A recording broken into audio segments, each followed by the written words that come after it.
জীবনের নতুন অধ্যায় শুরু করেছিলেন স্বামী তৌকিরকে সঙ্গে নিয়ে।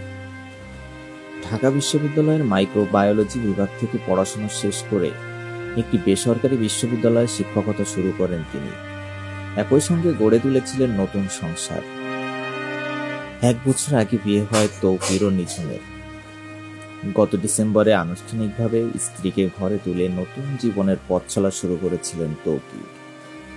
পরিবার ও বন্ধুদের কাছে তারা ছিলেন স্বপ্ন জুটি। সামনে ছিল উজ্জ্বল ভবিষ্যৎ, একসঙ্গে এগিয়ে যাওয়ার অঙ্গীকার। কিন্তু সবকিছু থেমে যায় এক মর্মান্তিক দুর্ঘটনায়। গত সপ্তাহের বিমান দুর্ঘটনায় প্রাণ হারান তৌকির। খবর পেয়ে নিঝুম ও তার পরিবার হাসপাতালে গিয়ে দেখতে পান নিথর দেহ পড়ে আছে তার স্বামী। সেই মুহূর্ত থেকে পুরোপুরি ভেঙে পড়েন নিঝুম। পরিবার জানায়, মানসিকভাবে তিনি এতটাই বিপর্যস্ত যে বর্তমানের ঘুমের ওষুধ খাইয়ে তাকে শান্ত রাখা হচ্ছে।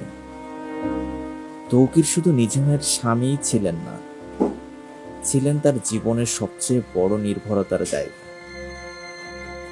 মহামারীর সময় মানুষের পাশে দাঁড়ানো, সততা ও মানবিকতার জন্য স্ত্রী গর্ব করতেন তার উপর। আজ সেই গর্ব ও ভালোবাসা মিশে গেছে এক নিঃসঙ্গতায়। এখন নিঝুমের কাছে বাকি রয়েছে কেবল কিছু ছবি, কিছু স্মৃতি আর গভীর এক শূন্যতা। পরিবারের সদস্যদের কাছে তৌকির একজন শহীদ হলেও নিঝুমের কাছে তিনি চিরকাল অপূর্ণ স্বপ্নের প্রতীক হয়ে রইলেন।